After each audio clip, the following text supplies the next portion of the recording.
Shut up and sit down.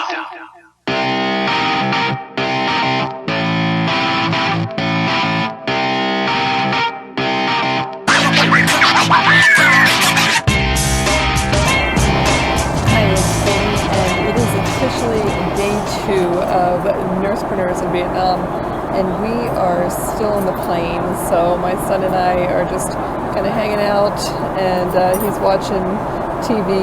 We got some sleep. We just had some dinner, and yeah, it's day 2. I'm still in the same clothes I was in yesterday, and I've got a mismatching sweater and everything, but looking forward to landing in China pretty soon and continuing on our way to Vietnam. So one of the things that was interesting to me is that when this trip first came up, the whole idea of this trip was that I got a lot of flack for taking my son, who's 6, with me on this trip.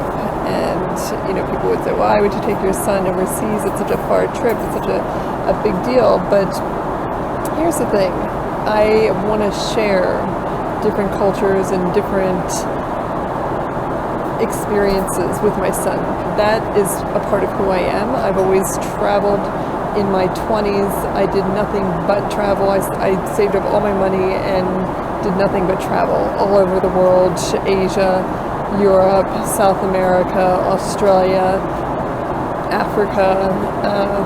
There's not too many places I haven't been. So these are the things that I want to share with my son, and I think it's really important. And I think the other piece of that is I've gotten to an age where I just don't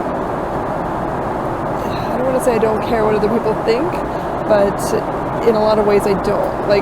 So for instance, I certainly care if I hurt people. That would not sit well with me. But when it comes to how I raise my son and how I run NursePreneurs, I'm going to do it my way, and I need to be comfortable with who I am. And I think that's a big part of business, is learning about who you are, what it is that you want, taking people's opinions in consideration, but ultimately you're the one that needs to make the decisions. You're the one that is going to be responsible for what happens. And I think that the best way to run a business is to run it on your terms, taking in the opinions of others, but ultimately doing what's right for you, what's true for you, what is authentic for you. All right, we are going to be on this plane for a very, very long time. We have a very long layover in China for our next flight to Vietnam, and then have another. So we will touch base once we hit Hue, Vietnam, and I will talk to you guys soon.